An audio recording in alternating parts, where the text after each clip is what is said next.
कृष्ण की 16,108 रानी में राधा का नाम नहीं है, और राधा के पति में कृष्ण का नाम नहीं है। राधा जी के पति का नाम क्या है? क्या नाम है राधा जी के पति का? अनय घोष।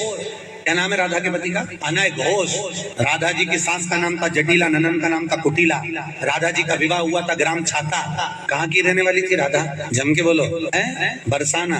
पक्के में बरसाने की राधा नहीं थी, राधा जी थी रावल गांव की। बरसाने में तो राधा जी के पिताजी की कचेरी थी, जिसमें राधा वर्ष में एक बार कचेरी पर जाती थी, इसलिए उसका नाम है बरसाना। वर्ष में एक बार। प्रदीप ने बकवास मारी है कि राधा जी श्री कृष्ण पत्नी नहीं थी, और ये शिव पुराण की कथा कहता है। इस नालायक की गर्दन पकड़ी जाए, आंखों को खोला जाए और शिव पुराण में इसका माथा स्थापित करके दिखाया जाए कि सुन रहे अनपढ़।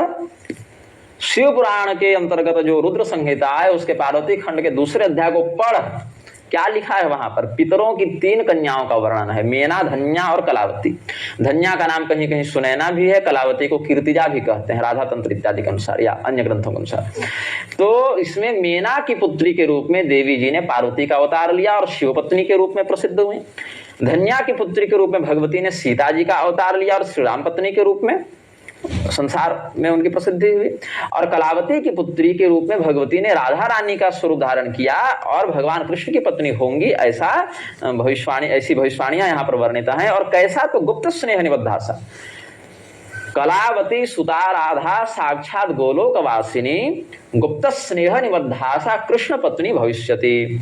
गुप्त स्नेह निबद्धा मतलब उनका प्रेम संसार में उतना प्रकट नहीं हो पाएगा, उनके समकालीन स्थिति में उनका प्रेम गुप्त रहेगा।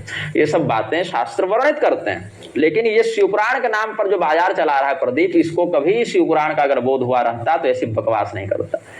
इसका लड़का भी हीरो हीरोइन के समान बाल कटा के और शिखाविहीन अवस्था में कथा करने चला। ये सारा का सारा पाखंड का बाजार तोड़ने के लिए हम बैठे हुए हैं, और ये काम हम करते रहेंगे। तुम लोगों की दृष्टि में हम संत निंदक होंगे तो होंगे, हम इनको संत नहीं, इनको हम दंडनीय मानते हैं, जूता खाने लायक व्यक्ति मानते हैं। धर्म की आवाज चैनल को सब्सक्राइब अवश्य